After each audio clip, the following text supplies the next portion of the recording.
வாங்க இன்னைக்கு மல்லி சீரியல்ல என்னெல்லாம் நடக்குதுன்னு பார்க்கலாம்.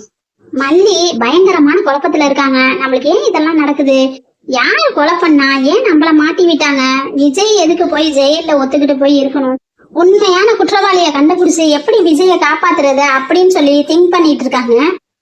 அந்த நேரத்துல மல்லியோட அண்ணி நாகு சொல்றாங்க, இந்த சுடர் அந்த ரகு கூட தானே சுத்திக்கிட்டு இருந்தா, அவன் ஏன் கொலை பண்ணிருக்க கூடாது, அவனை கண்டுபிடிச்சா உண்மை தெரியும் அப்படின்னு சொல்லி பேசிக்கிட்டு இருக்காங்க. அந்த நேரத்துல மனோகர் சார் யோசிக்கிறாங்க. அவருக்கு வீட்டுல உள்ளவங்க மேலயும் டவுட் வருது, ஒண்ணு ராஜேஸ்வரி மேலயும் டவுட் வருது, அப்புறம் கதிரேசன் சார் மேலயும் டவுட் வருது. ஆனா யார் தான் கொலை பண்ணிருப்பா அப்படிங்கறத இவங்க 3 பேர்த்தாலையும் கெஸ் பண்ணவே முடியல. அந்த நேரத்துல மல்லி சொல்றாங்க, எப்படியாவது நம்ம குற்றவாளிய கண்டுபிடிச்சே ஆகணும், அப்பதான் நம்ம விஜய வெளியில கொண்டுட்டு வர முடியும். விஜய்க்கு ஜாமீனும் கிடைக்க மாட்டேங்குது, அவர் எத்தனை நாள் ஸ்டேஷன்ல இருந்து கஷ்டப்பட போறாரு அப்படின்னு சொல்லி தெரியல அப்படின்னு மல்லி பேசிக்கிட்டு இருக்காங்க.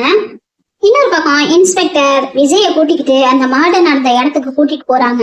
அங்க போய் விஜய் கிட்ட நீங்க எப்படி மர்டர் பண்ணீங்க அப்படின்னு சொல்லி கேட்டுட்டு இருக்காங்க. அவரு ஸ்டேஷன்ல என்ன சொன்னாரோ அதையே தான் இங்க வந்து சொல்றாரு. அதுக்கு இன்ஸ்பெக்டர் சொல்றாங்க, இங்க கொலை நடந்தப்ப உங்க போன் நாட் ரீச்சபிள் இருந்துச்சு, நீங்க எப்படி இந்த இடத்த கரெக்டா கண்டுபிடிச்சு வந்தீங்க அப்படின்னு சொல்லி கேட்டுட்டு இருக்காங்க.